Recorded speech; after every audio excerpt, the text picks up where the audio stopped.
Either have your phones on silent. Welcome to the space where knowledge meets the action. Welcome to the Empowering Show, where we break down the barriers, helping you grow. Financial literacy, speaking truth to the power. Real conversation, changing lives by the hour. We inspire to change, here we challenge the status quo. Sharing tools for building wealth, watching your seeds grow. Empower you to take control of your future. No more living in the past. We're the authors of the sutra. Get ready, get set, let the movement begin. Because empowerment starts now. Let the light in.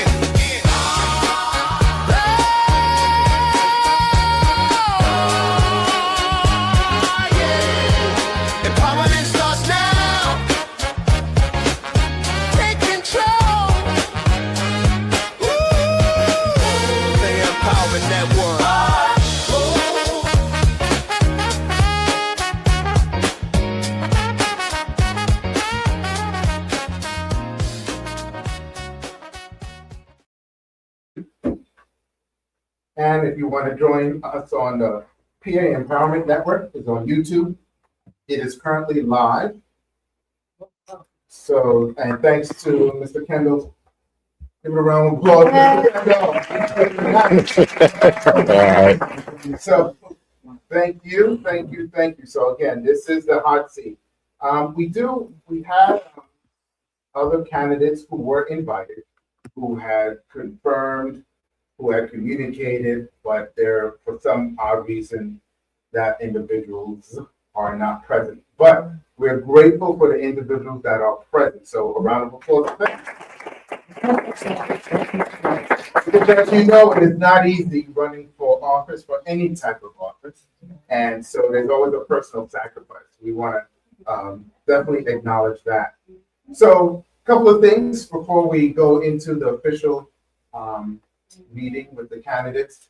This is an opportunity to spread the word, which means, hey, we do have a caucus email address, which you can see. You'll get communications from us, mcdblack1619@gmail.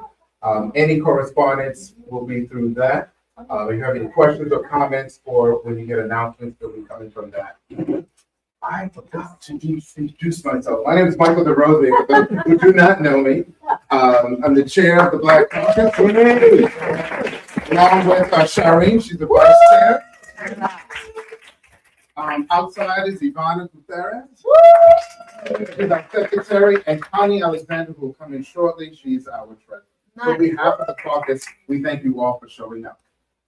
We're always getting on the move, so we forget the what do you call the formalities. Yes, correct. Follow us on Facebook.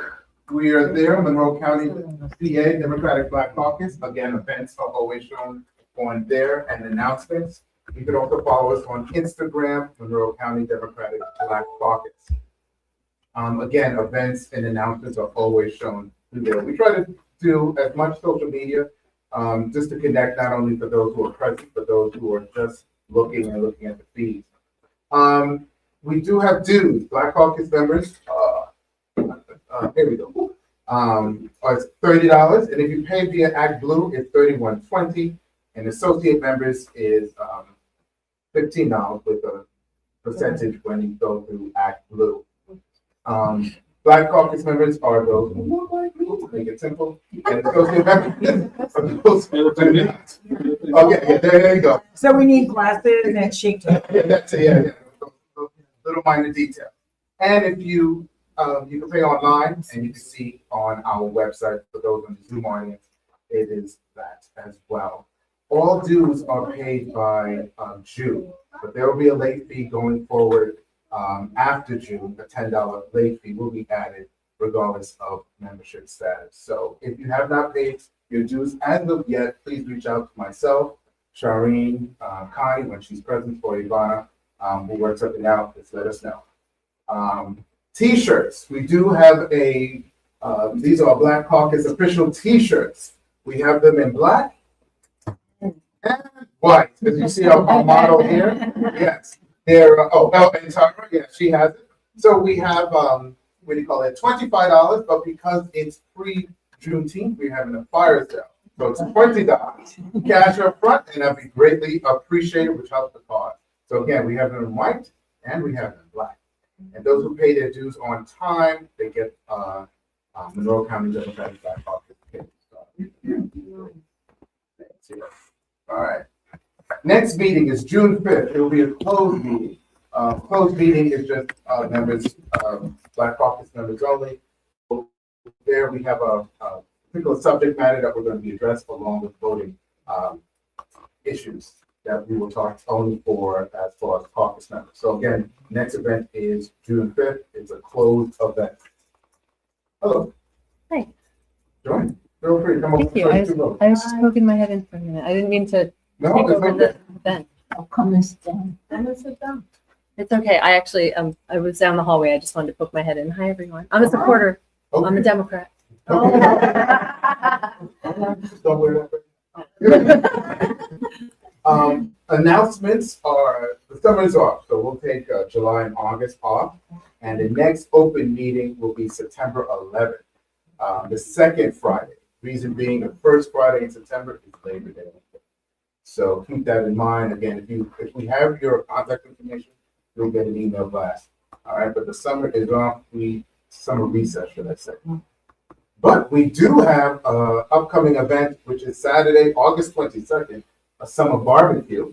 It will be an event. It will be a fundraiser. Price to be determined.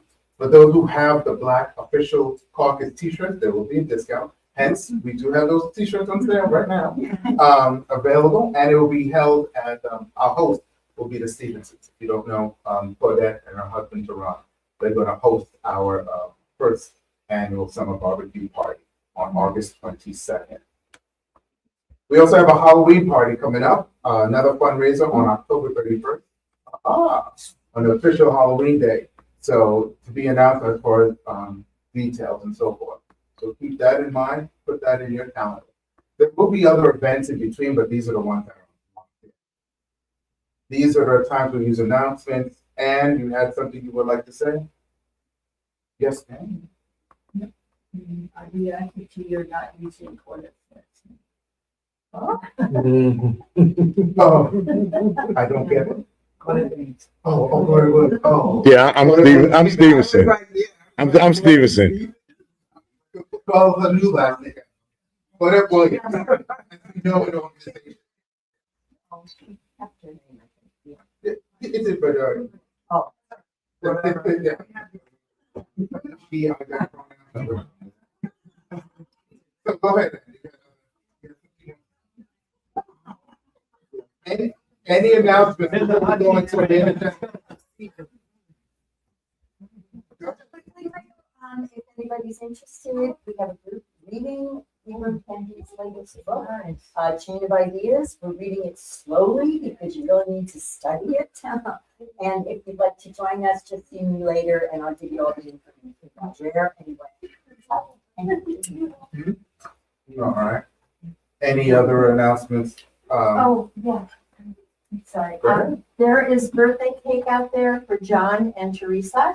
Okay,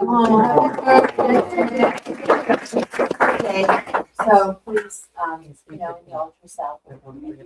Thank you. Happy birthday. It's something I need to talk about, but I usually do it at the end. You want me to do it now? Yeah, briefly. Okay, well, Tom, all right, there's a lot of things, but I'll limit it to Tom. Tom is running a write-in campaign in the West End, because we have no one on the ballot to run against Jack Rader.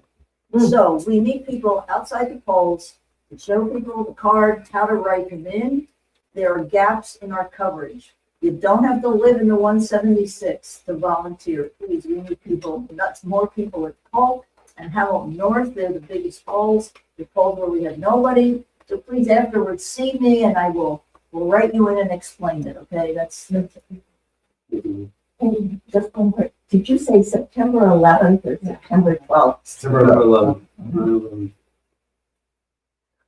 Oh. All right. Jane has the hand raised. I just want to thank everyone who voted for me for Champion of Hope. Thank you so, so much. I really appreciated all of your support. Good job, Jane.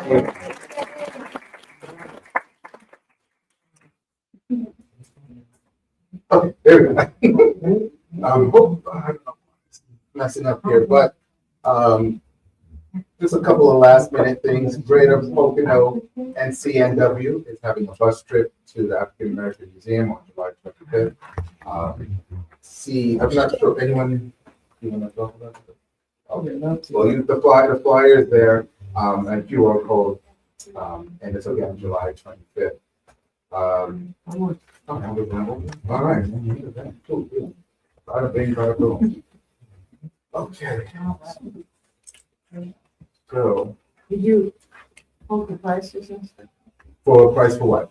For the trip, the July 25th trip. Did it say, oh, it's $85 for an adult, $65 for children under 18. It is a bus ride. They leave at 7 a.m. and they, ooh, I know that. And returns at 10 p.m. late at night. All right. Go ahead. The League of Women Voters, in conjunction with a youth group, sorry, I don't remember, I can't remember, I meant to bring the flyer, I forgot. They're having a nap, a discussion about nap planning, voter nap planning at the youth library on May 20th from 5 to 7. So, the youth library, May 20th, 5 to 7. Very important, considering what is happening in the election. They're in there. Yeah, Sharon Labrador and the thing part. That's right, Sarah Labrador. And they want that happen.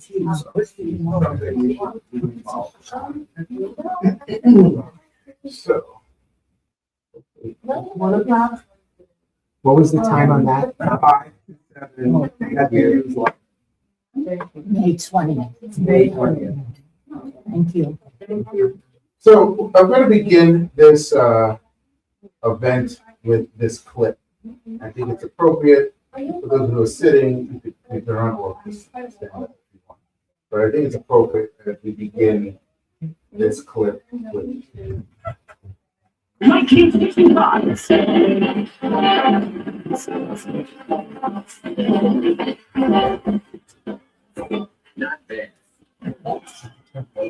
I'm fantastic.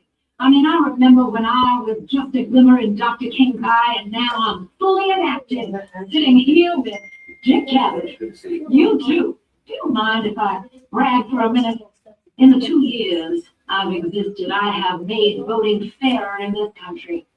I have eliminated literacy tests and placed observers in problem states. I'm not going to name them on television, but y'all know who y'all are. And black voter registration is up 100%. They are making just out to damn. She's an icon. Put your hands together for the Voting Rights Act of 1965. Hello. Nice to see you. How you doing today? Good? I'm still doing my thing now. Good. Yeah, I guess I'm holding up all right. I noticed that. Just look at you guys going on. Thank you, thank you. What I really got going on is some hard work. You know, since I started the South, has moved from 3 black state legislators to over 250, and Washington now has 40 black congressmen. You all want me to dance? Huh? Show them, bro. Show them.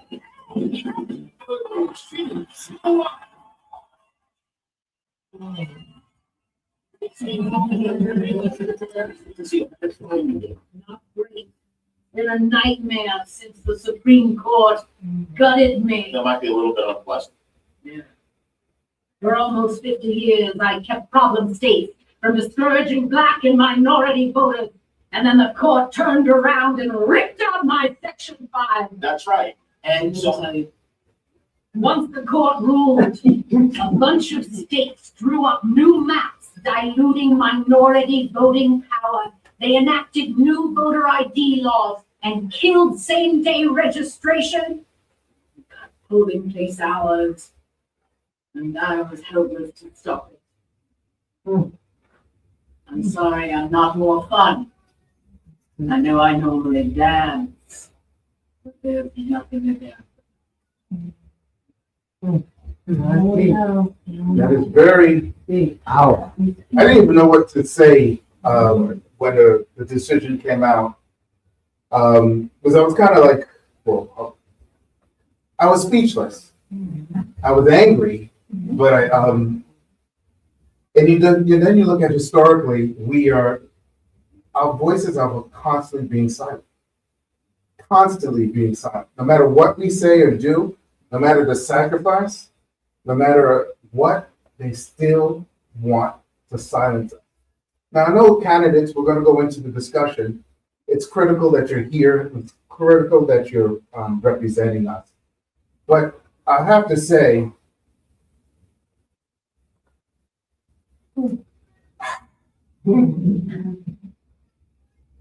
candidates come, they take our vote, they go to Harrisburg, they go to Washington. Sometimes we see them, sometimes we don't. I think we will definitely hold you accountable, but you can't be absent. Win or lose, you can't be absent. And there's going to be things still coming down the pipe that they want to silence us. We need to hear from you what you plan to do, but also we will be questioning you to see if you are able, that you're worthy of our vote. You can't just come here and take our money, whatever. You can't do that. So the hot seat is particularly, you're going to answer some questions that members want to hear and ask, but also try to feel our pain, like really feel our pain. So begin with the hot seat. Oh, by the way, Maureen's on here, so let me introduce her. I would each of you to introduce yourselves, give a 2-minute speech, and then we'll go specifically for the office that you're representing or seeking. So the audience members know I'm going to ask this question to a state representative, different from a federal congressional person. So go with Tara, go ahead first. Okay, 2 minutes. Hi, my name is Tara Probst. I'm state rep in the 189th district, which is basically Eastern Monroe and Southern Pike County. I have seen all the wonderful changes that have happened in the Poconos because I'm a 5th generation East Stroudsburg girl. And, I went away for 20 years. I came back to a very diverse community, which I love. My son graduated from Stroudsburg High School, and it's so much different than when I grew up, but it's so much better. And when I am in Harrisburg, and even when I was the mayor of Stroudsburg, I was the mayor that put the Juneteenth flags out. I was the mayor that put the flags out for the Hispanic, for the Latin American flags during September. I was the mayor that did all of that when it was never done before. In Harrisburg, I belong to the Maternal Black Caucus. Here, I belong to the Black Caucus. I don't pretend to know all of the struggles, but I know that I learn each and every time of struggles that I didn't grow up with, right? And I am your voice, and I feel like I do everything I can to learn what's needed, to project what's needed. And what I've learned in Harrisburg, especially for Black and brown women, ridiculous, from the 73 cents to the dollar of women in pay to the struggles of even giving birth and how the pain tolerance that Black women get sent home a hell of a lot quicker than white women in the hospital. I see the job market. I've watched affirmative action being taken away. I've watched women's right and the ability to their body be taken away. And just that these are things that I'm trying to fight for, not only for me, but for my whole community. And I can tell you that I am a key player in my district of getting Black and brown men and women running for school boards, because we have a diverse community and our school boards do not look like our student body. I am a champion in this. I want to help in every way possible. I can't ever pretend to know what you've gone through, but I can learn and I can walk with you. And I think I've proven that since I've been the mayor of Stroudsburg. I hope to continue that as well. Is that too much? If I'm looking at a timer and I give a break, but if you hear, That was easy. wrap it up. All right, that's my little button there. Again, State Representative Tara, and since we're just going with state, let me go with Maureen. Are you available, Maureen? Okay. Can you hear me? Can you hear us? Oh, Yes, can you hear me? yes. Thank you for joining us. Give your 2-minute elevator pitch to the audience. Okay, are we talking about what I've accomplished, or do you want me to address the challenges that Black and brown people are facing and the things that we have done in the 10 years that I've been in the House? I would It say, sounded like you wanted to start with that. I kind of, everyone knows Maureen? Yeah, Introduction? well, Everyone's familiar with, okay. There's one person. Okay. Yeah, you probably want to just say how long you've been and, With this way. and your history. Okay. Hi, everyone. I'm State Representative Maureen Madden. I represent the 115th Legislative District in Monroe County. I'm running for my 6th term. Hard to believe. I have been involved in a number of committees as I've been a state representative. I've been in education, I've been in agriculture, I've been in children and youth, I've been in human services. But as of 2023, I was appointed to the majority to Aging and Older Adult Services by Speaker Joanna Clinton, and I'm the majority chair. So while I still am involved in everything, my focus right now is seniors, right? It's taking care of our senior citizens. By the year 2030, 60-year-olds like me will outnumber 20-year-olds. And so our population is growing quicker than we can even keep up with. And we've had challenges since COVID. We've lost almost 30 nursing homes. We've had challenges since COVID. And if Connie Alexander comes this evening, she can tell you about the nurses and the folks that we've lost who take care of our elderly. Right now, my biggest job in Harrisburg is getting the direct care workers, the people who take care of our oldest, most vulnerable population, a raise, right? Because they have to work 70 hours a week as direct care workers to make a living. So that's what we're fighting on for the budget. I serve on the Governor's Commission for Alzheimer's, Dementia, and Related Disorders, work that I'm very much involved in. We had a advocacy group this week come in, over 100 people, and if you follow me on Rep. Maureen Madden on Facebook, you can see all the good work that we've done. In addition to the work I do around seniors, I've been involved in over $175 billion investment in education in the 10 years that I've been in office. When we came to office, Tom Corbett had all but gutted education, special education, higher education, and I'm just going to go on. You can tell me when I'm done. And then That was easy. That's it, you. All right. Thank you.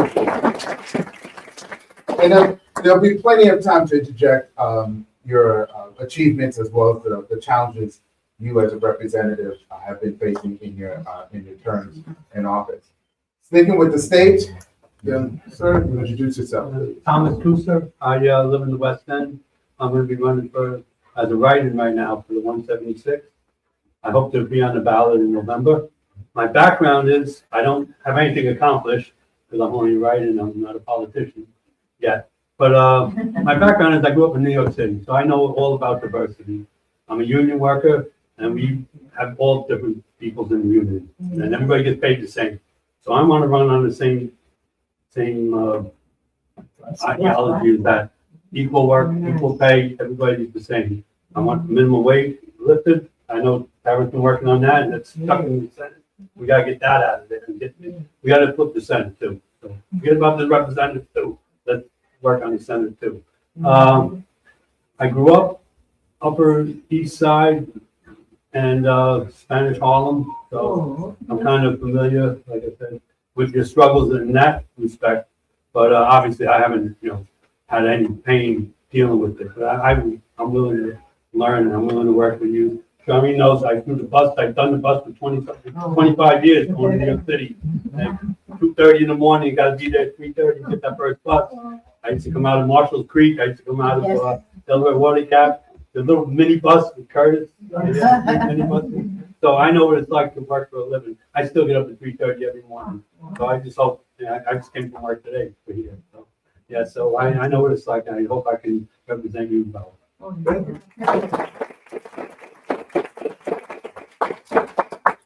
Alrighty, Dave, would you like to introduce yourself, please? I'm Paige Monday. I'm the mayor of Scranton. It's my 7th year as mayor, so her and I got to serve together as mayor. That's great. Before that, I was born in Oregon, raised there at the University of Oregon, and then in 2005, I moved to Washington, D.C. to save the world from President Bush. Things seemed tough then. And ended up on a campaign up in Northeastern Pennsylvania for Chris Carney, who challenged Republican incumbent Don Sherwood in the 2006 cycle. So was getting my feet wet and what it was like to be in politics. Most importantly, I met my husband walking into his store, which he still owns. It's a market in Park Summit. He made me a sandwich. I'm hoping he made me one tonight. That will be waiting for me. So I ended up doing campaigns. I was on the presidential campaign in 2007 and 8. I was in Philly for the Obama campaign. I did the out-of-state volunteers. So we got 36,000 volunteers from Delaware, New York, New Jersey to come into the state. And it was just an unbelievable experience, that campaign. Well, a lot of volunteers came right. And it was so great. I didn't plan to go into the administration, but I got to be in the Obama administration. I worked in the Treasury Department there. Business school, worked in finance for a while. 2016, finally came back to live in Scranton permanently, marry my husband, have a family. Have 2 beautiful little girls. But was trying to figure out, am I going to stay in finance? What am I going to do? Started reading about the corruption that is unfortunately pretty endemic to our region, especially where we are. Got an appointment on the school board, started calling for reform, asked the attorney general here at the time to send somebody to help to figure out how do we root out some of this. I ended up working for the auditor general on Eugene Pasquale, who many of you all know, the state party chair now. Worked for him as auditor general and started looking at waste and fraud in the system and school boards and nursing homes, and trying to figure out how we can get through and make sure that the dollars that we're spending, the programs we have, are actually helping people. And not getting, fettered away to the folks that want to just have the system work for themselves. Then lo and behold, July 2019 comes and the mayor of Scranton is indicted for extortion. And I was quite pregnant with our first daughter. It was not a plan to run for mayor. There wasn't even a mayor's race that year. But same thing, it just was not going to raise our kids enough, so it was okay to bribe contractors, right? We're not going to do that. So I ran as an independent in that race and won in 19, won again in 2021, won again just last November in 2025, and also simultaneously a candidate for Congress, which some of the older, kind of folks go back, you can't do that, you can't do that. So we've always run on honesty. We're going to tell the people that are running for Congress September 2nd, 2 months later, I'm asking for your vote for mayor, and then a year from now, I'm going to ask for your vote for Congress. So we have led with that, and we've done a great job of completing something. Wait, I didn't get to tell you that all the time.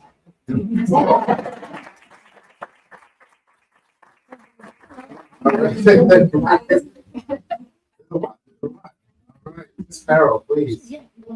Yes. I feel like it's easier to do that.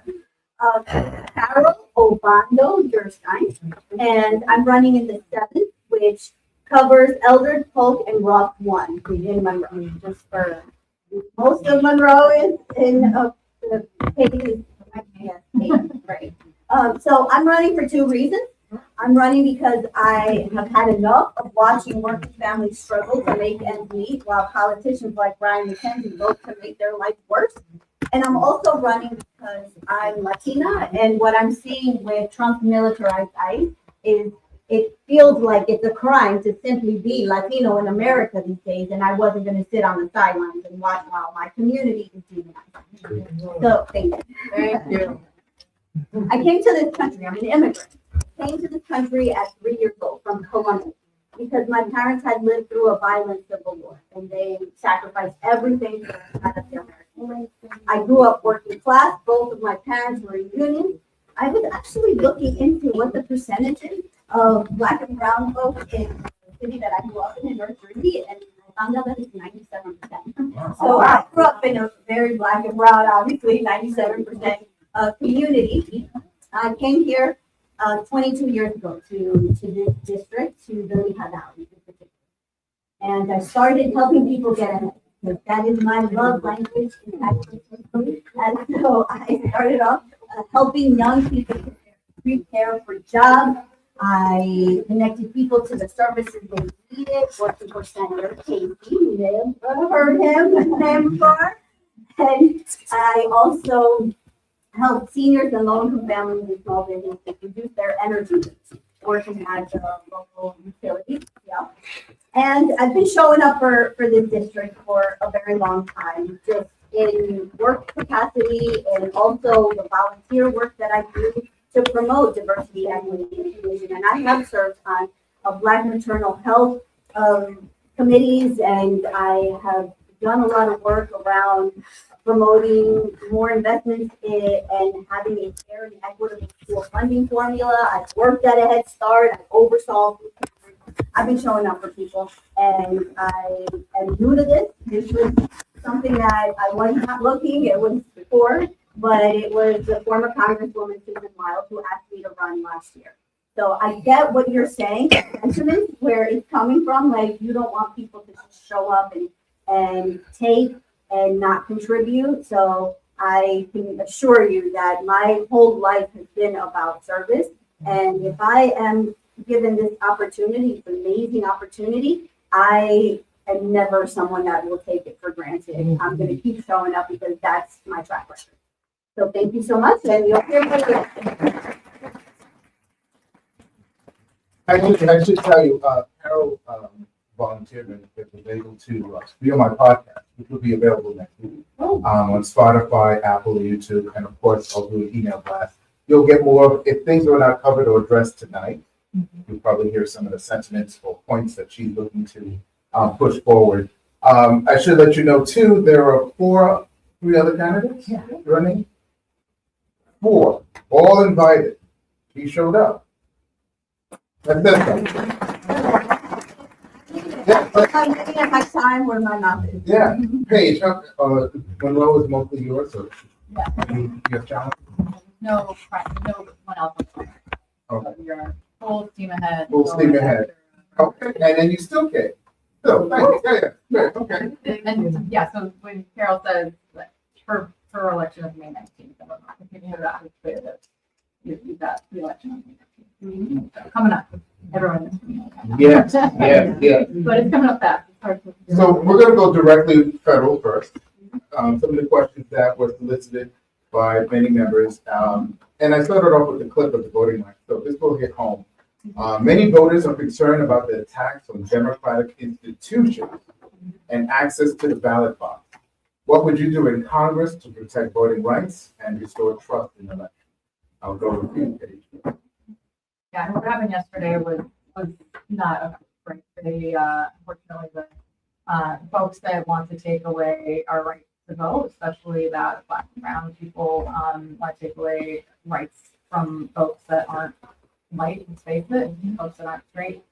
This has been going on for a very, very long time. In the case of the VRA, there were I think it was 2012 and again in the 2018 or something again, and then yesterday was kind of that third piece that really, really gutted it. It is so difficult to stomach. It felt, I think it similar was the way that I felt when dogs came down a handful of years ago, and you weren't expecting these things in these moments, right? You check your phone in between meetings, you see how your kids are doing, everything okay, and then the gut punch, right? So I think we're also absorbing it, but it's more important than ever that we flip the House of Representatives and fight back. The legislative branch is a co-equal branch with the judiciary, with the executive, right? We have to have people in Congress who are willing to fight back. And we also have to flip the U.S. Senate. It is a harder road, but we have to do everything that we can. I know everyone in this room will, because there potentially would be not nominees to new nominees to the Supreme Court in 2027 and 2028 and the table end. of this current presidency. And that's a very dangerous thing because ultimately Congress needs to do its part to try to do everything they can as a co-equal branch, but ultimately Voting Rights Act, some of these pieces, the Supreme Court needs to overturn those, right? The Supreme Court needs to overturn us. The Supreme Court needs to overturn the VRA ruling from yesterday and others. So we have to work so hard in Congress to do everything we can there. And we also, it really matters the type of groundwork that you guys do here in Monroe County, meetings like this and organizing what we're going to continue to do. Because without people in Congress who actually understand what is at stake here, it's literally our democracy and what we all stand for. This could continue to default. And that's the plan. You were looking at that, Carol? Yes, that is the plan. That was what she said, and that's what I want to continue because there's Project 2025. So this was a plan for a very long time. There is a playbook. And so we saw, right, the video. I thought it was it depicted it well because we saw it with Shelby versus Holder and the ways in which this administration has really tried to just execute on that playbook. And so I want to go to Congress to work and to become a sponsor of the John Lewis Voting Rights Act. So that is a way that we continue to then undo all the harms that we're seeing right now. And I get it loud and clear because although I'm not Black, I am brown, although my friend says beige.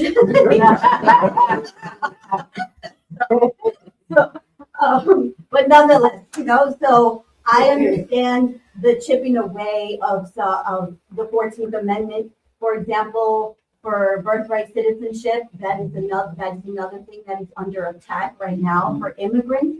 They're trying to take away that if you come as an immigrant and you have a child, that child, according to the Constitution, is a citizen because they were born here.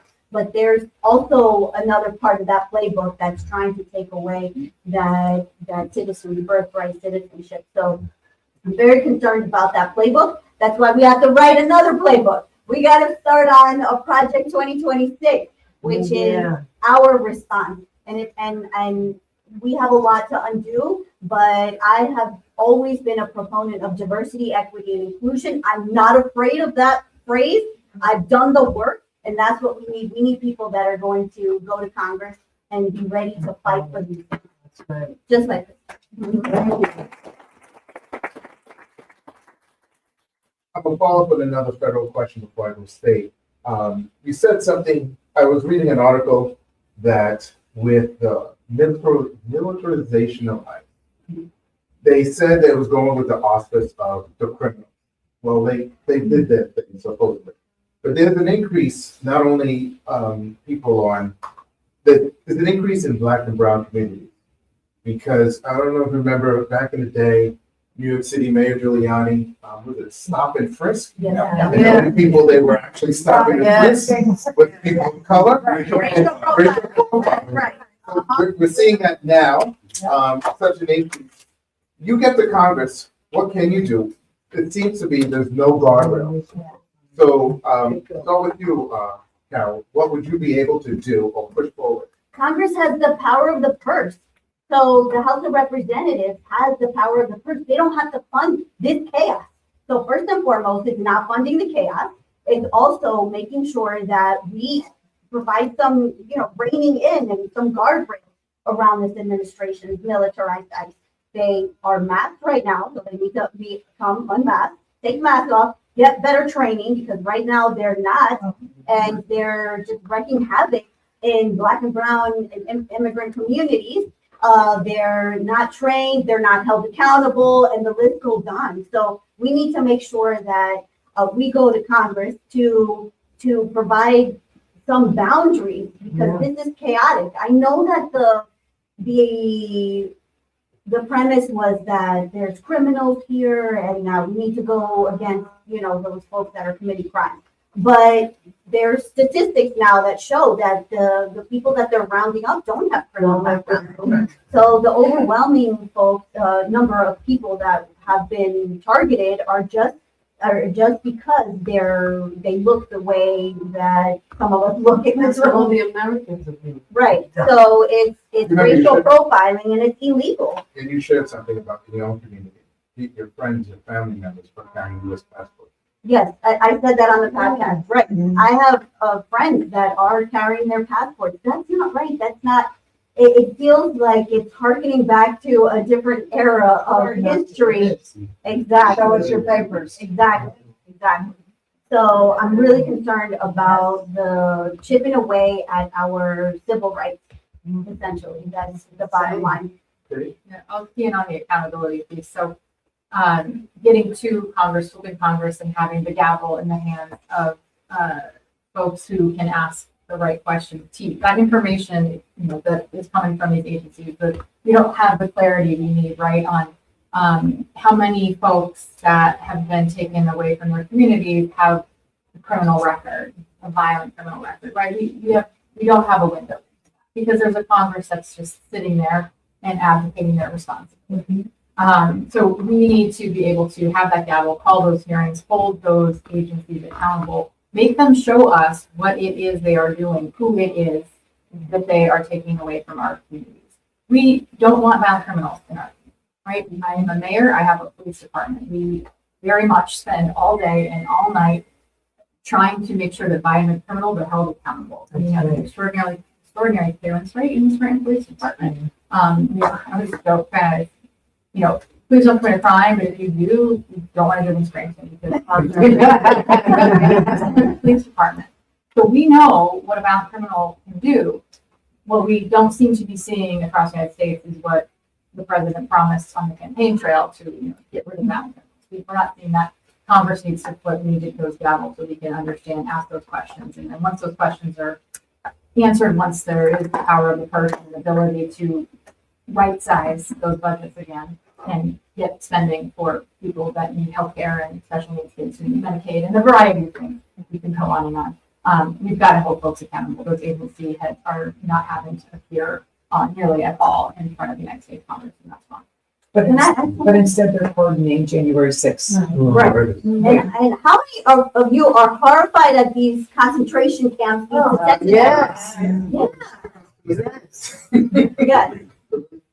So, did someone have a question to what the two subject matters for voting rights and immigration?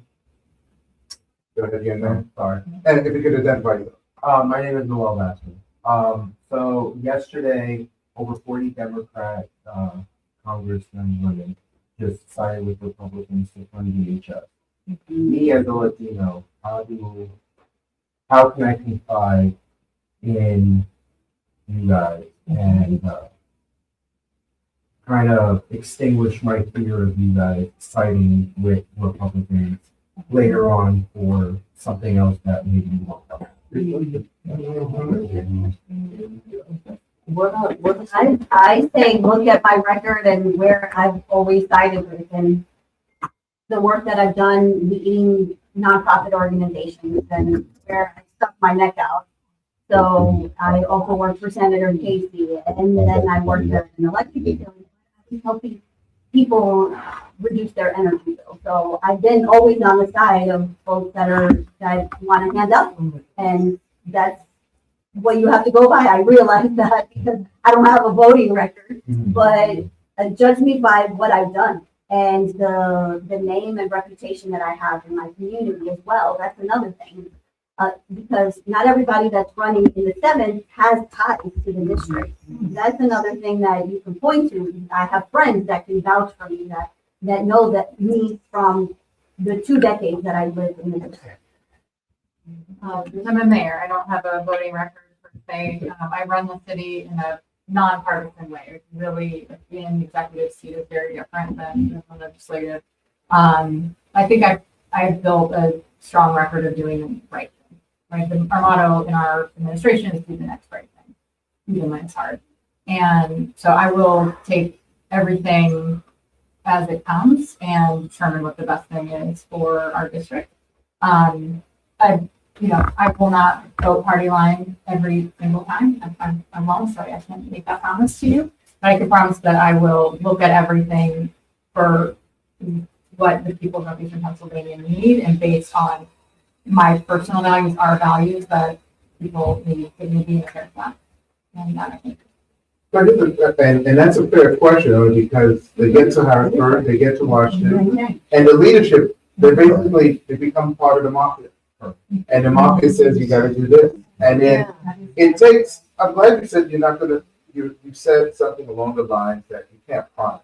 Because things change. The information that we get as far as the community, but then when you get to Washington, there's new information and that you may have to change on the fly because of added information.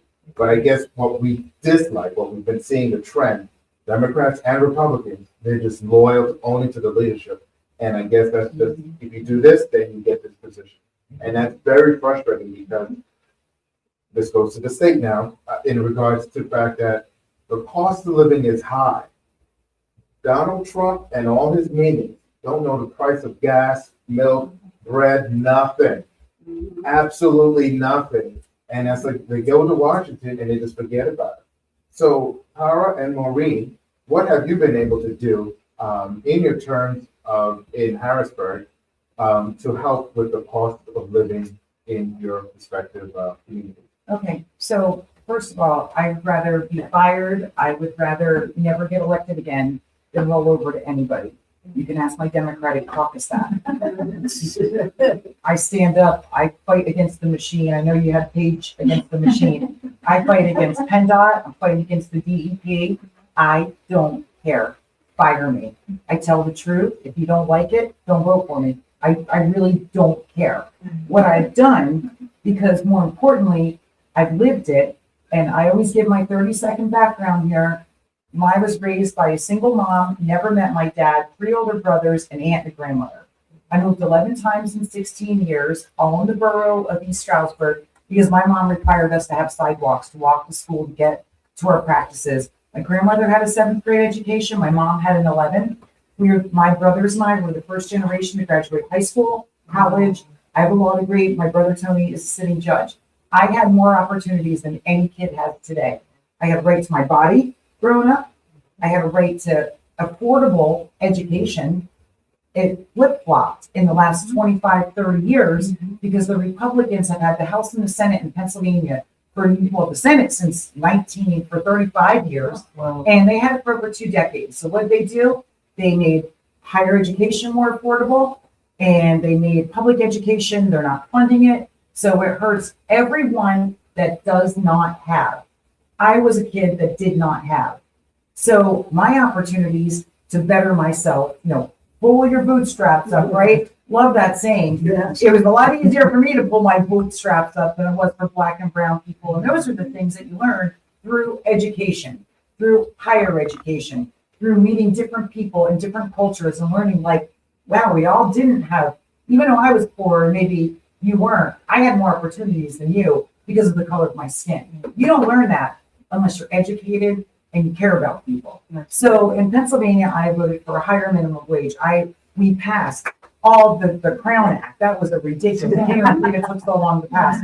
We passed all Black maternal health, but it helps everyone, but especially the Black women who are having babies, from blood pressure monitoring to longer hospital stays to more hospital accessibility, from the red line district, which they cut Black and brown people off to make it impossible for you to get to your hospital, impossible for you to get to good schools and clean air. We have passed everything. I mean, honestly, we have passed everything. And when I tell you everything dies in the Senate, the Republican, not one Black person in the Pennsylvania Senate, not one. And guess what? They want to keep it that way. I will stand up to them. Fire me if you don't like what I say. I really don't care. I made more money in the 90s and 2000s than this job pays, but I will die fighting. But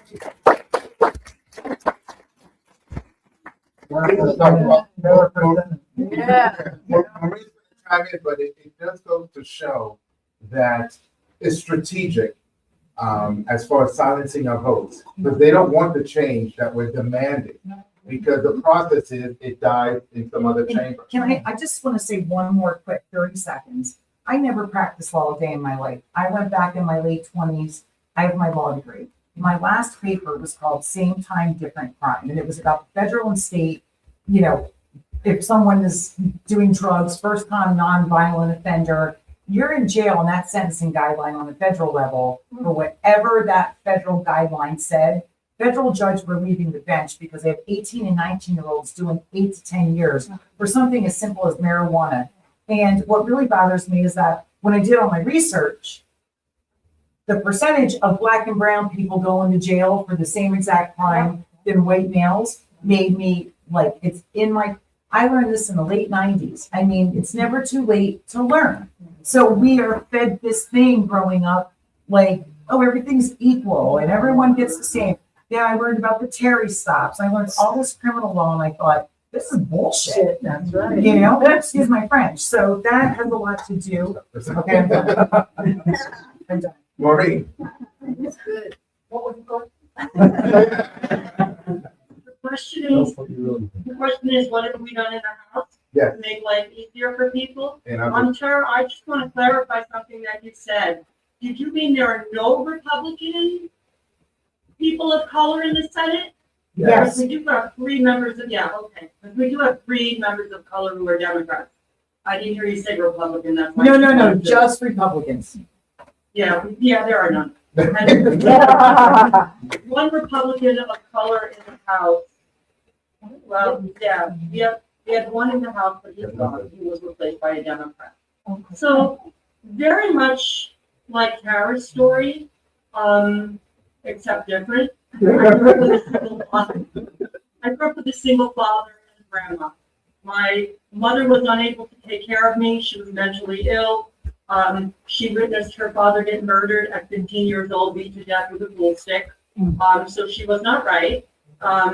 She had my sister who was 5 years older than me, and then by the time I was born, before I was a year old, she just said to my dad, I cannot do this. And so luckily my dad stepped up. My grandma moved back from, retirement with the Rich Maddens in Florida and came back to New Jersey to West Orange. And she raised me. It was my sister, my father, and my dad. And just like Tara, I didn't realize we were poor when we were growing up, right? I didn't think I was poor. I grew up in Irvington and West Orange, New Jersey, and I was born in New York.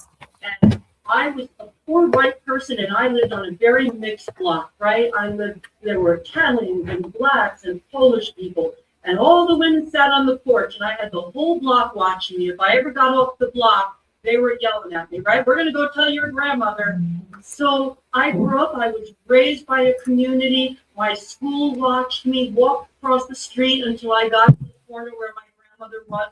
So I didn't know that I was poor. But I understood the civil rights movement because my father was very much involved in Essex County Democratic politics, right? So I was sitting in rooms like this at 5 and 6 years old, and I had an uncle who was a career Marine, and he couldn't believe that people that he served with had such respect on the base, but then people of color, when you got off the base, they couldn't even eat together, right? They had to go sit under a tree or find a. So I grew up understanding what civil rights was about. And I grew up understanding that Dr. King was a historical figure who, just gave his life for civil rights. So I've always grown up with an understanding of politics, and I am a politician because that is what my father instilled in me.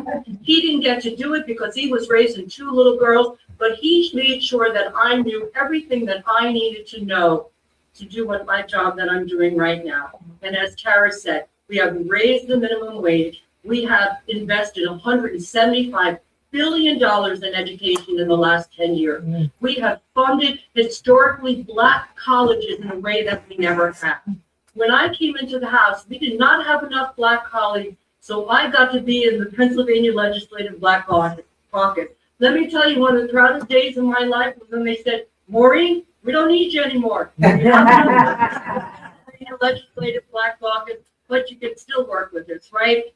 And Jordan Harris came in with a determination to do the clean slate bill, to give people of color who we know are punished at, twice the rate, if not 5 times the rate of white people, to give them a chance, right?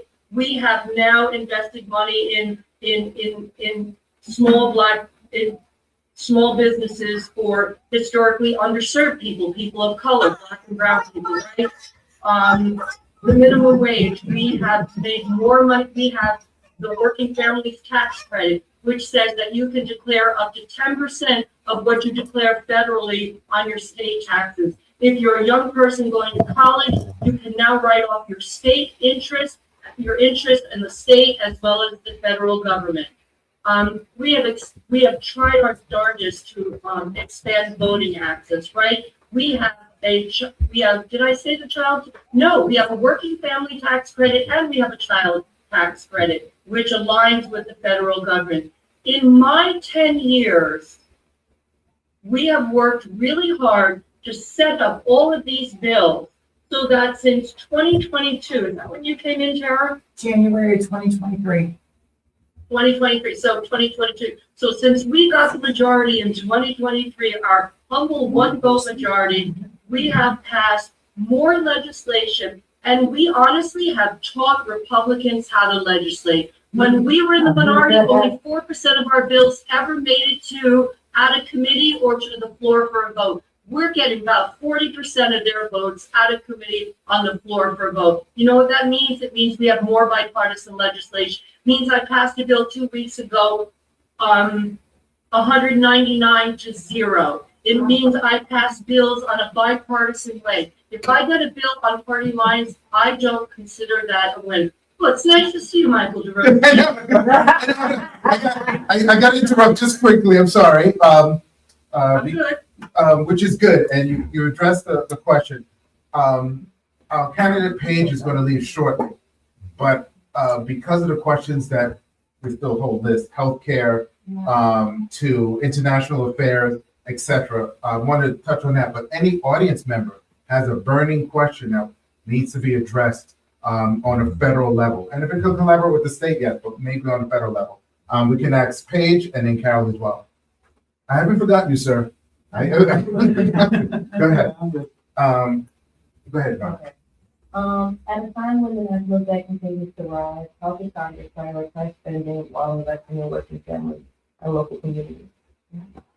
It's tough. It's really tough, right? I know we can't do. We cannot pass massive tax cuts for the ultra wealthy on the back of 25,000 of our neighbors here in Livingston, Pennsylvania, and wanting Americans to rely on Medicaid to help make sure that they have access to health care. So there is so much work to do in the new Congress in January of 2027. There's the accountability piece, and we need to look at the books and understand what have they slashed, what haven't they completely gutted, and how can we, we cannot hold dear to everything. Doesn't mean we don't need reforms, like it doesn't mean programs to have these different things that are more modern. But what they've been doing is just slashing and changing things. And doing it, on the backs of us, while we also I read the other day, the calculation that said Rob up in here and more challenging. They gave themselves $6 million. That's just his own for the year. It's unreal what the priorities are of these folks, but they do not care about us. So we have to make sure that we are funding access to healthcare, public education, making sure that we are funding FEMA and disaster response. That's a big thing for me as a mayor. The huge storm in 2023. We are still waiting for a federal program that we were supposed to get the funding for last year to buy out 17 families who have properties they cannot live in. They're living with their families. They're paying, rent somewhere. It was supposed to be done. The current administration cut that program last March, calling it political and wasteful. It's just atrocious. We cannot, at the local level, deal with these disasters. We can't do it. We were able in that storm to fund our recovery efforts locally, but I cannot do that again. So, people themselves individually need to make sure that they have a floor underneath them. We need to make sure that townships and counties and cities have a floor underneath them when it comes to things like FEMA that we just can't possibly do on the back of other taxpayers. So it's just, we need more mayors in Congress. I'm very partial to mayors, as a good friend knows. we have folks who understand what it looks like to do the book and do the accounting and balance what we need in a city, what we need in a county with the fact that it's taxpayer dollars, right? That is a sacred thing. It takes a lot of work. I know we can do it. We have done it before. I have to balance the budget every single year. Congress shouldn't be taking a paycheck when they're not balancing the budget, right? No budget's okay. I think it should be obvious along with the ban on harassment practices. But, I think we need to have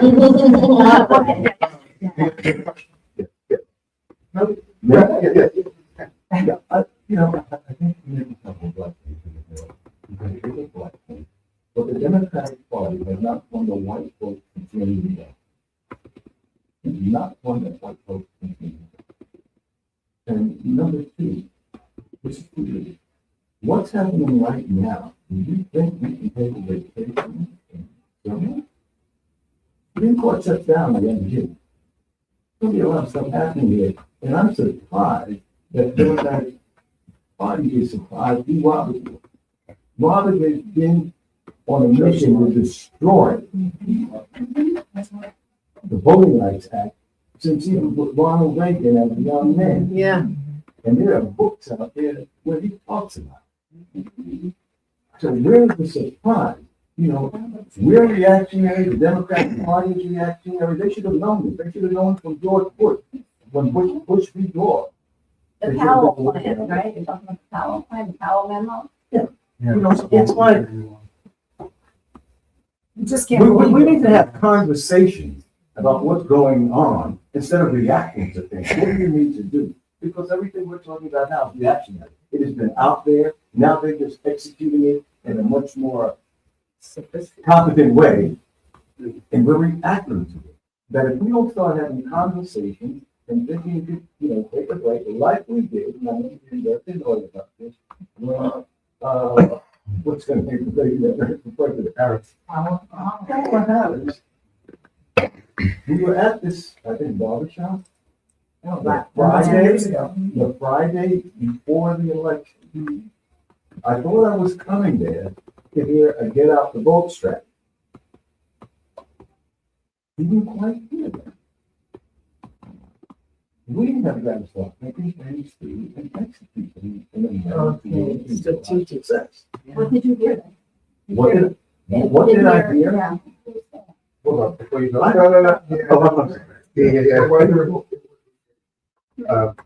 Oh, I wanted to know, we're all worried about everything. So, what commitment of right now that you would now vote with the Democrats? Oh, Yeah. That I would not vote with the Democrats on? I'm not sure. I would not still be the mayor of Scranton if I told you all exactly which one. I can't do that. I'm not going to sit here and just say that I'll vote this way all of the time. So I don't know what will be ahead on the election. I'll say that I don't think that the Democratic Party in the Democratic House in 2027 should focus on impeaching the president. I think that it didn't work the first time, and we have far too much to do to spend our time doing that. Doesn't mean that we don't need accountability for folks, be them the president or a cabinet member or any other agency official or any member of Congress who have done something wrong. We absolutely need to investigate that. But I don't think that focusing all of the Congress's attention and the national attention on the impeachment process, for example, that doesn't help with our healthcare back. It doesn't lower grocery prices. It doesn't get us out of wars of choice. You have to really focus on getting a foundation back under folks and growing our economy. So that might be it. Everything. No, when she was leaving, but you could, all those questions or points, put in the back of your mind, and then we'll go with you, and then the gentleman will have not an opportunity to say his case. Young lady in the back? Hi, my name is Kate. So almost along the lines of what the gentleman was talking about. I believe that we need. If you just speak up for the Zoom audience. Not just a little bit of, or one bill, but a lot of legislation, new legislation coming through on the rights for people, because we're just a few rulings away from only octogenarian or centurion white men having rights. Mm-hmm. And the thing is that Project 2025 is based off the action and reactions of the Democrats, the establishment, They already know how they're gonna act. Patterns. They know what they're gonna do. We've been fighting for these rights for so long. We still need the same kind of rights, but we need to switch up how we get there, how it's written. And not just one, it has to be like a vote alarm. It has to come at them. Like they have so much that they're throwing at us while we're being distracted. And you're right, impeachment isn't helpful. That's right. But people can take up like civil suits. They should load him up with civil suits like people and everyone else and distract him instead of him distracting us. While people are writing legislation and bills that are solid and can't just be taken apart. Because right now, the minority majority, that's very like, that's harmful. Why are we in the 2000s going like saying white is a majority, black, brown, and everyone else is a minority? We shouldn't be looking at things that way. The only way we should be looking at it is Democrat, Republican, center, things like that. But we shouldn't be still labeling everyone. We should be coming. We should have, and the laws that should be passed. And what we need is the Democrats to step it up. Yes, there's so many Democrats working, but there's so much working against them that it's not enough if we're using our very own same playbook while they're making new ones based off of ours. It's just not working. What can we do and what new legislation can be written so that it's solid, so that we all are behind, so that we're not picking each other apart, saying no, black, brown, Chinese, anything, so that we're all as one, fighting for the same thing. What can we do? What would you do? I'll give you a final word if you would like to say before you have to try and get it. Yeah. The key piece is that the Supreme Court has been so, I mean, you talk about the Roberts Court, and the Roberts was sworn in the first week, I think, that I lived in Washington, D.C. 21 years ago, and the arc of it is so telling, right? They have been, the Supreme Court has gotten so far conservative, and it has made it so hard for folks to fight back, right? This has been a plan for a very long time, and that's why the Supreme Court suits are so important. It's also why I think we need reform in the Supreme Court. We need reform. Sorry, let me bring into that as well. So the Supreme Court, they're no longer doing their job. They're creating laws. They're creating their own thing. That's not the job of the Supreme Court. How can we sue the Supreme Court? How can we do that? Because they're not doing their job. They changed the description of their job. And no one, we weren't behind it. That wasn't part of anything we voted on. We vote on certain things and we expect the Supreme Court to follow the same rule we all have to follow. And it wasn't to create policy or create law. I think age limits are something that we actually need to discuss. We have it in Pennsylvania, right? 75, you turn out as a judge. Yeah. That works here. It seems to work okay. I think that we need to explore that, and then we would have less of an issue with this, having a Supreme Court that over the course of a decade can get to the point where we're at. Right? So I want to, any other questions for Paige?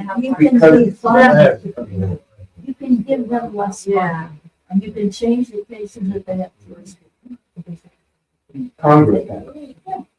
Both houses or just one house? Well, I'm not sure about that, but they control the money. But say the Supreme Court, we're not giving you any money. Thank you. I don't mean to jump in, but there's probably a million bills that's due. But I want to be clear, there's a million bills that would suit all of us, but they're not seeing the light of day. And that's what Maureen tried to explain before. We have a one-person majority. You don't just write a bill and then it goes out to the House floor for everybody to vote. Your leadership team picks and chooses what everyone's going to That's say. what Speaker Johnson is doing. And so that's why it's so important to split the House. Right. So then we have opportunity to. And then it's got to go through that same thing over to a Senate that's going to kill it, just like they're doing in Pennsylvania. So it's not just writing a bill. Everything that you're talking about, I guarantee you, there's legislation written for it. If you're not seeing the light of day. I'm going to pause here for a second. Just to, we lobby behind it, like when we bring that forward. If we were to focus and organize some people to lobby those specific bills or those specific ideas. Doesn't matter. Leadership is They're honed in. You think Mike Johnson is gonna say, maybe we should change this Voting Rights Act? You know what I mean? He's not gonna do it. If he does whatever Trump does. So on this note, I'm just gonna pause because I can't. But I wanted to, if any burning questions that we have, can you email to this address? And I'll definitely get to your office, so it can be addressed at the next hot seat meeting, as well as, guests on the podcast, or if you're welcome to come once again, even in between. Remember about barbecue. Yeah, please, and there'll be another opportunity to, interact, but, if you wanna say a final word, otherwise we'll thank you again.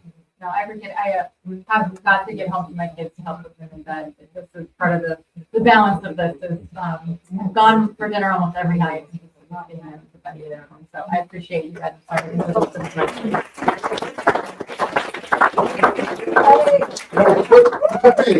These guests are still here. Yes, if you don't mind.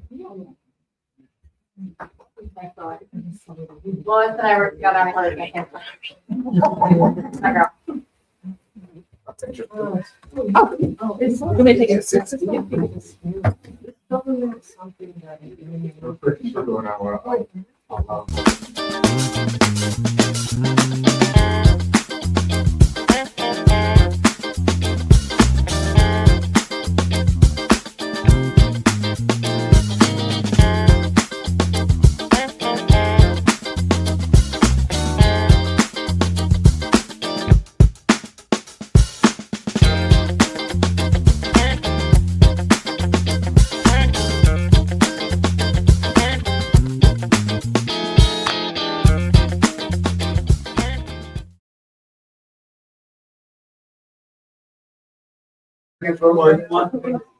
So I gotta give his excuse. Reason why he could not be here. Brian? He says indicating that it's his wife's birthday. And he knows the election will kick in, so that was a personal matter why he could not make it, here. Solid excuse. Hey, I'm just saying. Yes. So, we didn't get to hear from you, if you're not in office, but you're able to advocate what for 170? What do you plan on hoping to do? I hope to, well, I know there's a problem going on with the Eldred and the watershed. I hope to alleviate that. It's the, I always get this wrong, the Aquachico watershed. So I want to try to get some kind of legislation. I know, again, that's the, Tara's working on those too. Everything I'm gonna say, Tara's been working on. I can't, but the only thing is I could be that second in her building. You say you only have one person ahead, so I can be a cushion. Let's have two people, two Democrats ahead to help push this along.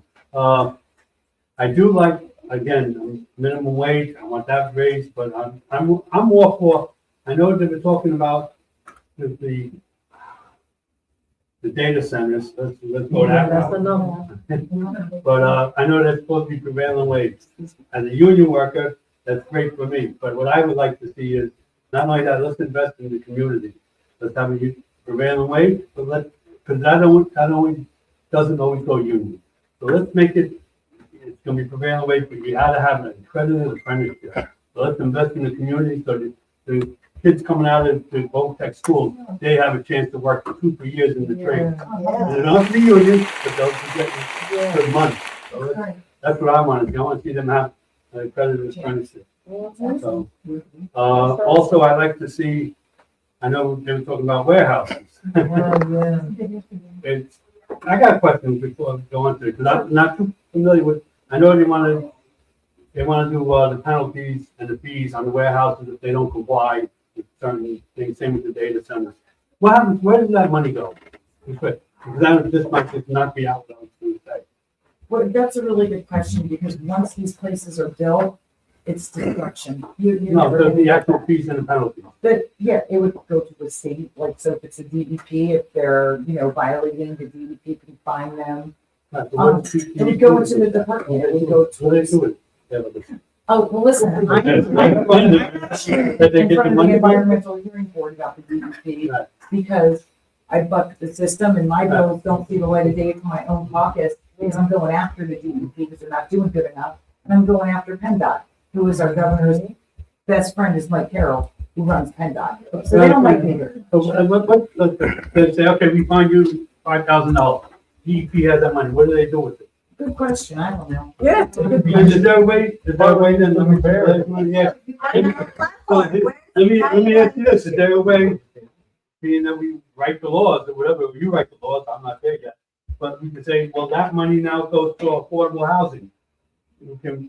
I guarantee you, it's not going to that. Well, Maureen wants to chime If I could interject, the money for all of that would go into the general fund and it would be used for public education, for Medicaid and healthcare, infrastructure, roads, bridges, and state aid agencies. It goes all back into the general fund and it gets used for all of the things that we invest from the general fund. That's where it goes from. So is it possible to get the train? Sorry, train Michael Rossi? Yes, I did. That was on my mind too. Is that like just complete? It's never gonna happen. No, and let me tell you why it's not, because Matt Cartwright now serves on the Northeast Regional Railroad Authority. And Bresnahan and Trump have already agreed that the train needs to come. And this is a shovel-ready project. We're already through phase 1 and we're working on phase 2. The train is happening. It is one of the few things that Trump has not destroyed, and it's one of the few things that Bresnahan understands that if he doesn't work toward getting this train, well, he's not going to get reelected anyway. That's right. But he's not getting reelected anyway. But yes, the train is still happening, it's still going, and everything is still, yeah. I-80 expansion. Oh. Talk about that.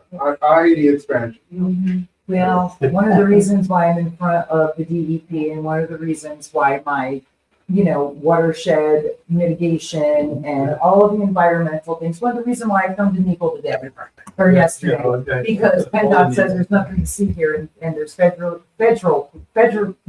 protected birds of migration. So they don't care, you guys. PennDOT doesn't care about you. They don't care what they pave over. They don't care. Not the workers. I love my workers. It's the administration. They don't care. They will screw you all over and they don't care. It's federal highway money with the PennDOT together, yes. So when you spend $935 billion for 3.5 miles, it's waste, it's fraud, and that is abuse, and they don't care. So I need a whole segment. I'm fighting it. I'll never stop. I will fight anyone that tries to tell me this project is worth it. We need to scale it back. We need to take that extra money, fix 191, fix 611, fix 447, fix all the roads in the Poconos for $935 million, not 3.5 miles. But they're expanding with it. 715?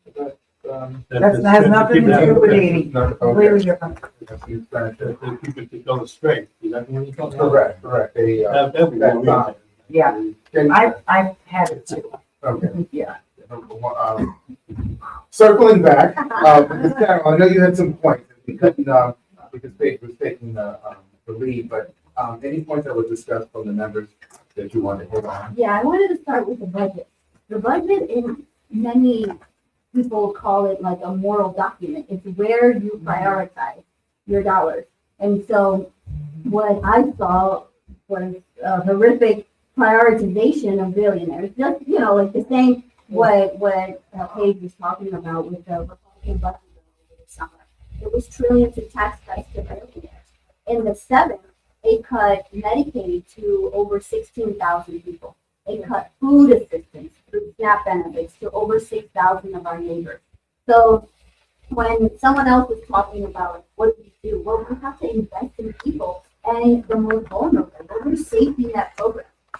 The food assistance is like the most basic, especially for children and the elderly. So, people that can't work, we can't require a senior at the assisted living, to be able to work, and you can't require a child, but poverty is poison for a child's brain. I learned that a long time ago as a child advocate, reading the Children's Coalition that we have out. So those are the ways in which I want to go to Congress and prioritize people.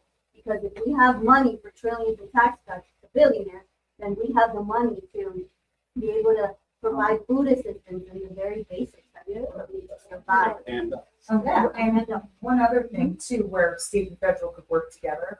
So the big beautiful bill, which, Instead of calling it a Republican budget bill, because I refuse to say beautiful. In 2027, that bill cuts higher education, your guaranteed student loan to $100,000. So kids like you, kids like me, kids are upper middle class.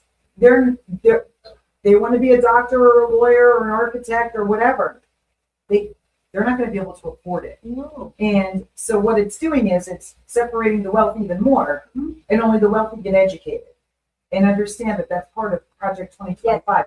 So you wouldn't have had your education. I wouldn't have mine. You wouldn't have had yours.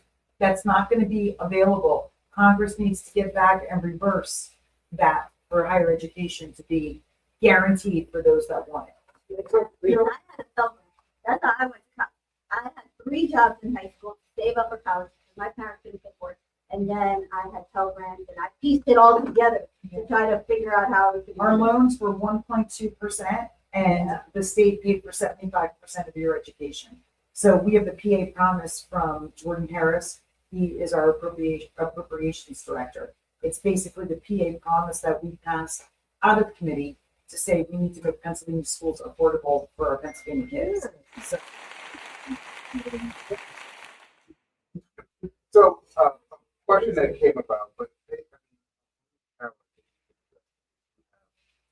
3 other candidates vying for the nomination. When you're knocking on doors, are people talking to you about, obviously, cost of living and so forth?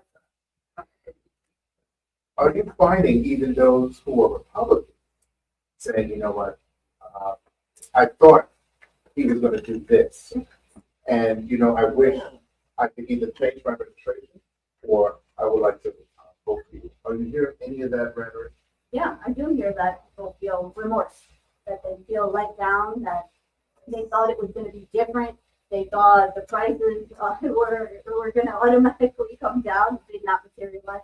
They were so against these forever wars, and now look at us. Look at us. We're now in Iran. 2 days ago, the media reported that we've already spent $25 billion there. 25. When we're talking about SNAP benefits to children, that makes me really angry because I know poverty is poison for a child's brain. And this administration and the enablers, frankly, because it's Brian McKenzie enabled, they're not focused on us. They're focused on these billionaire donors that are heavily funding these campaigns. So, and then you're talking about military expansion as far as global theater. What are they doing now or when they return? What are we doing for our veterans? We're not doing anything for our children. We're not doing it for people who live in here. And we're not, it seems like when they come back, we're not doing it. Do you know that Carbon County, our neighboring county, has one of the highest suicide rates among children? That county. Tragic. Yeah. What's the lead cause of it? A lot of it is just lack of opportunity and then lack of screening and flagging and assistance, but Carbon County is very high. What's the Very state? high. Is the state doing anything to address that issue? Well, Can they? Well, yes, we can. And my Veterans Bill 1257 actually helps veterans who have disabilities. It takes away the being in combat that your wife would get or your partner would get your benefits after they would die. And it takes the whole, you must be in combat or wartime. So you have disabled veterans right now that are 100% disabled and don't get anything. And then you've got veterans that were in wars that are 90% disabled that don't get anything. My bill says 50% or more. If you're 50% disabled from the military, you will get 50% property tax relief. That's what my bill says. Give them something. That's what I've done, and it passed the House. And guess where it's gonna die? It's gonna die in the Republican Senate that loves our vets. Let's do everything for our vets who will die. Thank you very much, Dora. Thank you very much. Well, let's Oh, you're welcome, Sergeant Major.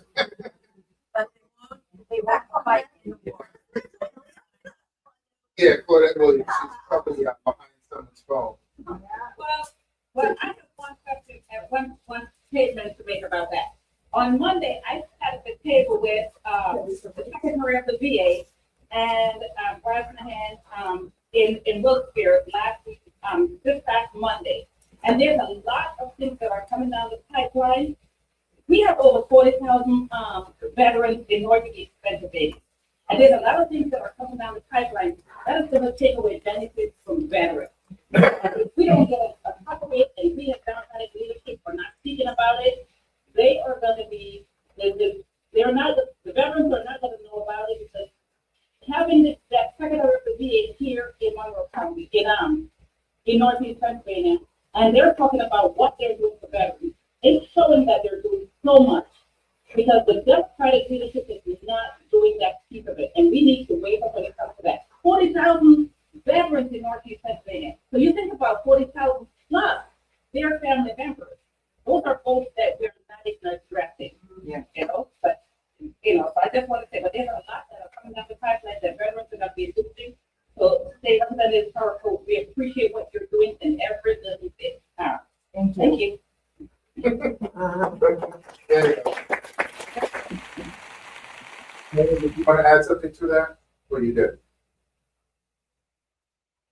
I like that. What am I sitting here for? So, let me just say, in the budget this year, Josh Shapiro has appropriated $100 million to address all of the cuts of the federal government, right? So over 100,000 people in Pennsylvania have either seen reduced or have eliminated their food assistance, their SNAP. We are seeing people are calling my office every day that they can no longer afford CHIP. CHIP has doubled. I had a woman come in who was paying $256 a month for 2 kids. Now it's $526 for 2 kids. He said I make $1,000 every 2 weeks. That's more than half of my paycheck. I will tell you that regardless of what's going on in Washington, D.C., you all can feel reasonably comforted in knowing that your governor is on the attack all the time. I heard someone saying we're being reactive. We have a governor who is proactive. We have $100 million, right? We have one of the best, strongest chairmen of veteran services in Jared Sullivan, right? He really pushed Jared's bill. He really wants to see it going. And Jared will work across the Senate to make sure that that bill has every chance of getting passed. And if it is going to pass, it's going to pass tariffs with the budget, right? It's going to be part of the budget deal. So I'm hope springs eternal by June, but we have other things that we do for veterans, right? I was part of the $25 million agriculture bill at my freshman year, where we invested in farming programs for veterans, and actually places like Pocono Organics has a home, and they have a veterans farming program, and the veterans who are farming at Pocono Organics have a home to live within, and we've done that for every year. So many veterans suffer from PTSD, and they prefer to be outside, correct? So we're looking for opportunities where in environmental or it's farming, whatever veterans want to do to bring those programs to them. We have emergency benefits for veterans that can get $1,600 emergency money and up to $5,000 in emergency grants for veterans. I mean, we have amazing education educational programs for veterans. If you go to East Stroudsburg University or North Hampton Community College, and it's like that all around the state, there are veterans offices within these schools that work directly with veterans. We have, in fear of the Affordable Care Act going away, we have passed legislation in the House of Representatives that we will never, that we will always honor the Affordable Care Act in the state of Pennsylvania. We already put those protections into place. Of course, again, I don't have to say it, Tara said it 100 times, where do all the road bills go to die? But we are working, we are being proactive, we are not being reactionary. We just need the Senate. Any other questions? I have a whole list, but from the audience wise, before to any of our guests. I just have one quick question for Carol. I really appreciated what you said about putting guardrails on ice. Is there another step? Could we get rid of ice? Could that happen? Could that just go Can they away? be defunded? Well, I want to ensure that we are getting people that come into the country and that, you know, like Kay said, I am a mother and I worry about criminals. So I want that part to still be active and enforcing the order and so that's, I want to focus on that and not targeting around again. Obama, he deported more than Trump. Yeah. But they were criminals, and they did it in. And they followed the law, And they all had masks. They followed the law, and they all had due process. And they were accountable, and if someone kills an American right now, there's no, I don't think, any justice right now for Renee Good and Alex Preddy and all the other people that have died in these This all started out, like they said, going after MS-13. And then what? And then it was like, oh, we're going to Home Depot. I don't remember any gangbangers in Home Depot offering to mow my lawn.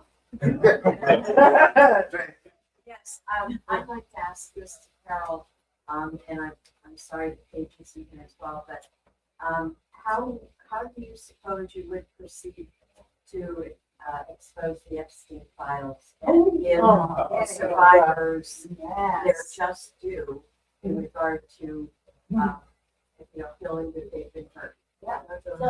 So I always say that the best disinfectant is sunlight, and that's what we need. We need to have a Congress that is able to have hearings and expose all these horrific crimes. And frankly, the president is named quite often in the so, but because we don't have control of the House, a lot of the stuff that Tara was mentioning, is blocked.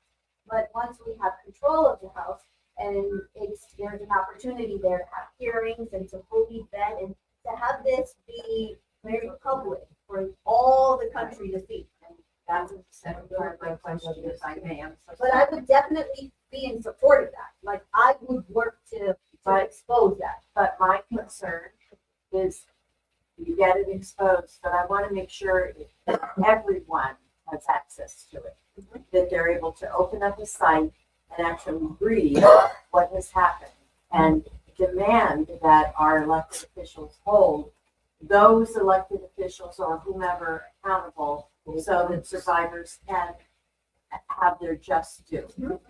I really would hope that that would happen. I want to work on that because when I led the Children's Coalition, part of the mission was also, it was investing in early childhood education. It was fighting for a fair and equitable school funding formula. And it was also about more investments in the intervention and prevention of child abuse. And so I have, over the years, talked to countless survivors. And my heart breaks knowing that folks have survived such atrocities. And I want to go and be able to work on exposing these folks because I'm tired of these Epstein class people that think that they can get away with anything. That's not right. This is not the way that America should be. We should hold everybody accountable for the crimes, including and up to the president. All the way on down. The gentleman in the full blue hat. Also to Carol, presuming the prevailing wisdom that Democrats will take the House, You think Hakeem Jeffries is the guy that made all this happen? I know that he is definitely not here, So that, I know. I know it's a fair question, but all of what we're talking about is presuming we don't have a Mike Johnson scenario. if the we flip the house, then it wouldn't be much time to do. No, but I'm saying- But I mean, that he probably will be the leader. Yeah. Sorry, that's. He would be the leader. Which- But I mean, I don't know for sure. I don't know if people would come out of the woodworks and challenge that. I can't really. Sure, but it seems like it would be. Last comment for the process. This feels like kind of sounds. My favorite topic, because I want to work on guardrails, because right now we don't have. That these are temporary for the companies that are making them until they get their AI built up to the level that they need. What is their plan to disrupt neighborhoods, communities, sewage, water, everything? And then in a few years, what's the outcome of that? What are they gonna do after they're not using it to power their AI? So What are the plans for? Alright, so as long as people are using artificial intelligence, AI, we will need data centers. But the issue is that right now, we are playing catch up. So on the local, state, and federal level, we are trying to play catch up to figure out how we're going to manage this future. And we don't have any guardrails right now. And so I am encouraged by what's happening at the state level, because I think, 2151 is to create a model zoning ordinance to give local municipalities some way to manage these connections. I need to cut in. If municipalities do not have an ordinance, the data centers come in by right. It's what's happening. They're catching municipalities with their pants down because there's no ordinance, just like they did for the short-term rentals. So this is what is going on. So you must have an ordinance to allow them, but you can make it very restrictive. But the problem is because they came in fast and furious, many municipalities don't have these ordinances. And the other problem is you got to follow the money. So Amazon owns them, Bill Gates owns them, like that's who owns the data centers. They're all, Philips LLC. Look at the parent company, it's Amazon. They're getting all of our data. They're doing everything. It's a money grab, and we don't need a gazillion of them. They're doing it in Pennsylvania because it's a hot new place to make money because we're not ready for it. So I think data centers, I don't know enough about them, but I can tell you right now, there's not one municipality in the 189th district that's going to be able to handle the water. It's going to be able to, where are you going to go where you don't have neighbors? Smithfield Township is right by Lake Valhalla, a whole community. It will destroy them. I urge every one of you to watch Texas and Virginia documentaries on these data centers. The noise levels 24/7 are making people sick.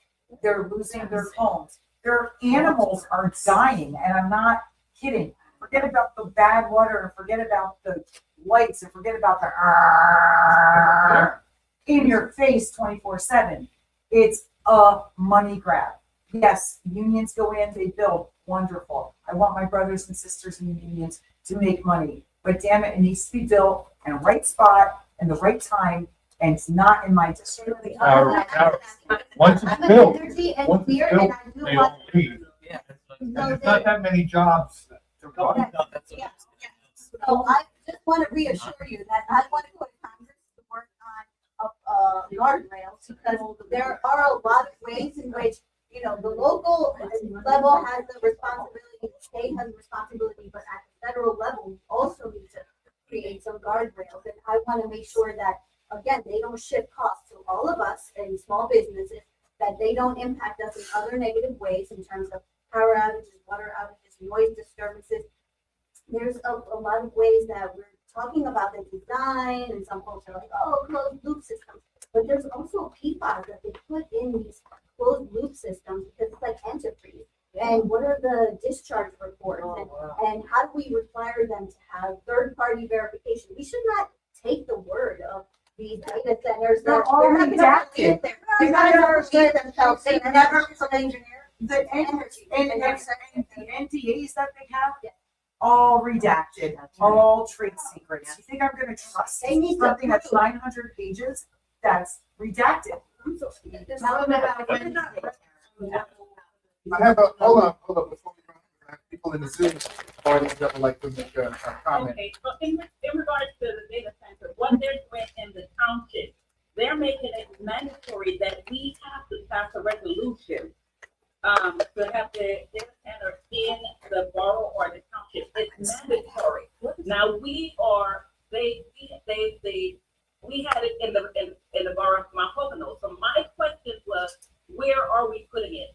And we were told, well, we don't need to answer those questions right now. We just need to pass the resolution. And when the time comes, then they will let us know where it's at. So our voting no. But that's what it is. It is mandatory. They make it mandatory that we do pass that resolution in the township on the You borough. wanna do it before they get a conditional use. And if they go in and Yeah. file that permit, it doesn't matter what you do and how you restrict it, they have that option to put it down. So you got a watchdog at the state, I'm gonna be watchdog at the federal level. That's what we need. We need people that understand how these systems work and who they fail when they don't. And someone's standing up for us, because we don't want them railroading local communities and just coming in and destroying beautiful, our district is gorgeous, and we don't want, the local input has to be there every step of the way. Mar-a-Lago will never have a data center Yeah. there, never. Just so you know. Maureen has a comment she would like to add. Right. So I'm right in the middle of the data centers. In my 5 terms, I have maintained an A environmental rating. And I always tell folks, I don't vote against unions or the environment unless they pit me against each other. Well, 2 weeks ago, I got a letter from the president of the Scranton Building Trades to stay and telling me to stay in my own lane when it comes to data centers. Wow. That I should not be concerning myself with what's going on in Kyle Donahue's district in Covington, right? So our unions and brothers and sisters don't give a shit about our environment. All they want is the work. And once the work is gone, there's gonna be 15 to 20 people if that working in that data center. And as it stands right now, we have 4 bills. We have a package of bills that we have passed in the House that data centers have to report how much electricity and how much water they're using to the DEP.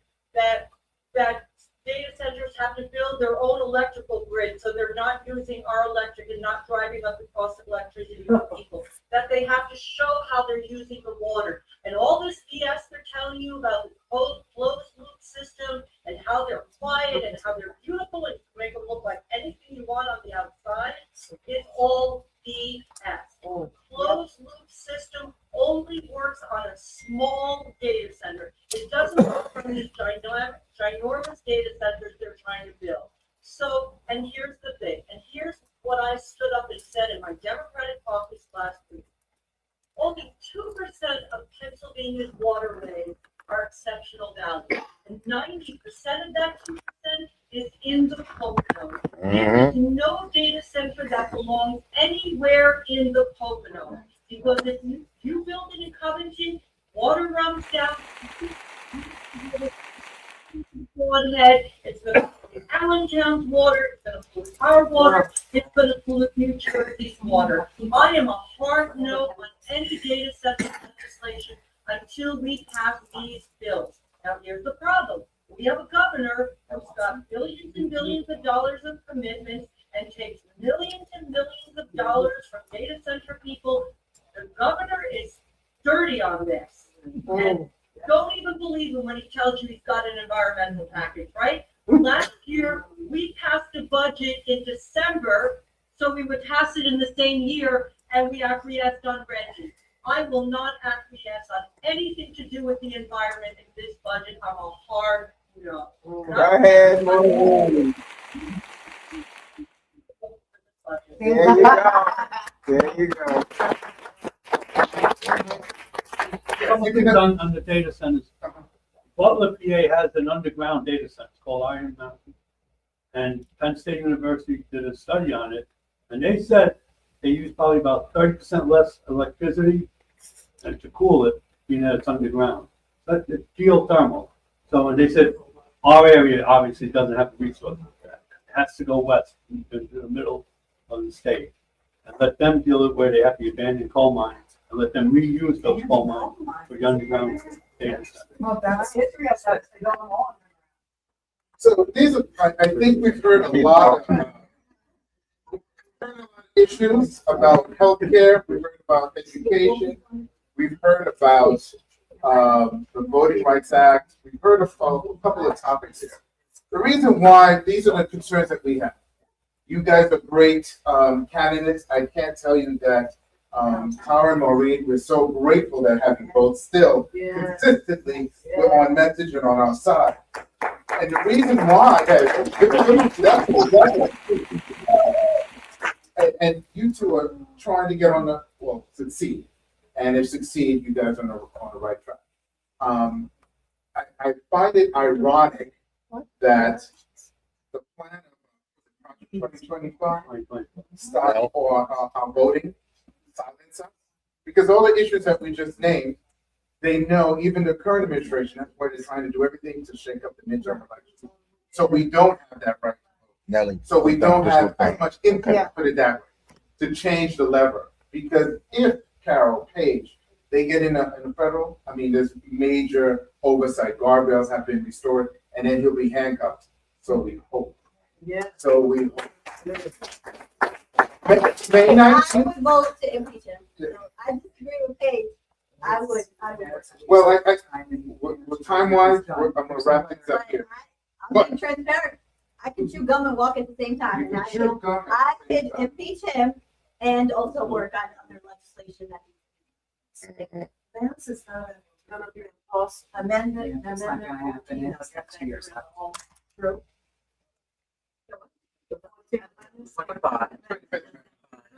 You said the 20. Who's, before we,